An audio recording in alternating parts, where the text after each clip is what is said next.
Bears fans are currently dreaming about the potential of Devante Adams coming to the Chicago Bears via trade. We're going to talk about the likelihood of that happening or unlikelihood. We're also going to take a look at players to look out for as the Bears face the Lions on Sunday. And then lastly, rookie Braxton Jones has quietly improved greatly over the second half of the season. We're going to be breaking that all down, plus more, right after this. You are now tuned in to Chicago Bears Central, your number one place for all Chicago Bears news and content. All right, Bears fans. So it was recently released that David Carr will be benched for the final two games of the season. And this is kind of a precursor to the Raiders kind of resetting their offense, going into a rebuild for what it is. And so a lot of people right now are daydreaming about, can the Bears acquire wide receiver Devante Adams? And so this guy is a true number one. He's a Pro Bowl wide receiver. The Raiders had just got him from the Green Bay Packers on top of that, but kind of considering the fact that they are trying to save roster, $29 million in cap space if they do move on from Derek Carr before February 15th. And so we'll see what happens with that. But at the end of the day, it's this. And looking at what happens with this trade is that if the Raiders do look to move Devante Adams, it's going to be extremely difficult to make the money work, considering he is in the midst of a 5-year, $141 million deal, and he has a $31 million cap hit for the Raiders if he was to be moved before June 1st. Now, that doesn't mean that that's necessarily going to be something that stops the Bears from maybe going out and getting a number one wide receiver that can definitely instantly impact and improve this wide receiver core and get Justin Fields the much-needed weapon that we all know that he rightfully deserves as the franchise quarterback for the Chicago Bears. Now, I'm not here to burst any bubbles. I think even the Bears fans that are most optimistic and hopefully about a trade like this going down knows that it's highly unlikely. But I don't think that the Bears should necessarily trade, especially not any draft capital when you have as many holes to fill as what the Chicago Bears do. But I would be lying if I didn't say that the prospect of bringing in Devante Adams to the Chicago Bears isn't extremely intriguing. And in a way, if you do a move like this, we've talked about T. Higgins, and T. Higgins could very well also be something that helps the Bears greatly, but Devante Adams would be a surefire bet that instantly becomes probably the best weapon in the wide receiver core. Now, let me not say probably, right? I'm trying to save myself, but at the end of the day, no, he would be the number one option for Justin Fields, and still tons of great weapons with Chase Claypool and Darnell Mooney, and especially if you can get him and then bring him in and have a full training camp with the Bears, working that chemistry. He's only 30 years old, so he still kind of fits the Bears timeline. Yes, he's not as young as some of the other players we have on this team, but at the end of the day, it gives you time to really see what you have in Darnell Mooney and Chase Claypool while adding a all-pro, first-team wide receiver in Devante Adams, and a big target at that, being 6'1", 216 pounds. So it is a lot to be said about if they're able to do that. But we'll see, right? I'm not necessarily saying that it's impossible that it happens, but I'll just say this, like, for the Bears to make that type of move, I'd be interested to see what it would take, because the Raiders, if they do go into a rebuild, and we know with the NFL, rebuilds in the NFL can turn around a lot quicker than in some of the other sports. If they were to do that and make that type of trade, what would it take? Could you avoid giving up your first round pick in this draft? Could you maybe give up some future first, maybe a second or something like that?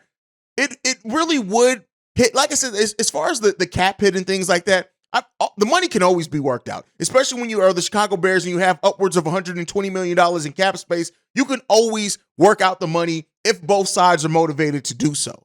But the question remains is that, do the Raiders feel like their rebuild is going to take a long time? Do they think it's something that they can do on the fly to where they may not even look at moving a Devante Adams and hope that he's going to still be there? And Devante Adams already, in talking about the benching of Derek Carr, says, obviously I support my guy, talking about in supporting Derek Carr. So we'll see. But I do think that it is a very intriguing prospect for the Chicago Bears to add that type of talent to the roster. I don't think it's a foregone conclusion that some people do. I don't even think it's a foregone conclusion that they necessarily move Devante Adams. We'll see if that happens, but it's going to be an interesting prospect and thing to watch. I'm not saying that I'm against it. If the Bears were to do that move, that would surefire signal that they are definitely, which we already think and we're aware that they're going to do, but they're going to be making a push to not just be a playoff team, but to be a considerable, maybe even contender for not only playoffs, but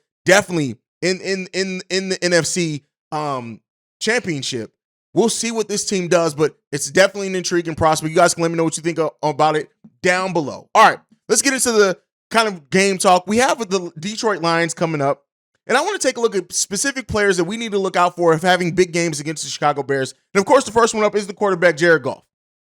Jared Goff, while I'm not giving him the best, and he's an okay quarterback. We got the better quarterback. But you absolutely want to look out for him, and especially when you have no Jalen Johnson, no Eddie Jackson, no Jack Sanborn, right? And we haven't, when you don't have those, we haven't gotten a lot of sacks, a lot of potential for interceptions, things like that. This is a player you definitely want to look out for. He's thrown for 14 touchdowns and 7 interceptions through 8 games. So, we'll see what happens in that time, but we'll see. Over his last 7 games, Goff has thrown 12 touchdowns and no interceptions over his last 7 games. So this is a player that definitely could hurt the Chicago Bears. Now, the next one up kind of go hand in hand. That's DJ Chark, I should say. This is definitely somebody that the secondary is going to have to keep a lookout for. They're going to have to keep a lookout. They're probably going to try to, are teams even trying to attack Kyler Gordon anymore with the playmaking ability he's been flashing lately? But him and Jameson Williams are both players that you want to look out for not having big games against the Chicago Bears defense.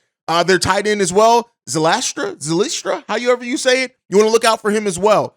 This is going to be a game in which the Chicago Bears defense is going to have to they flashed some things for me in the last couple of weeks that I didn't necessarily see or expect to see with as many injuries as we have on the secondary and just the players that we've lost on the defensive side of the ball. If the Bears can have a solid defensive game against these Detroit Lions, this is definitely a winnable game for the Bears. This is probably the only game that I do think that the Bears can win left on their schedule. Now, it could be said that should they even be trying to win? Yes, if you're going to be on the court, and Justin Fields has said this, you play to win the games.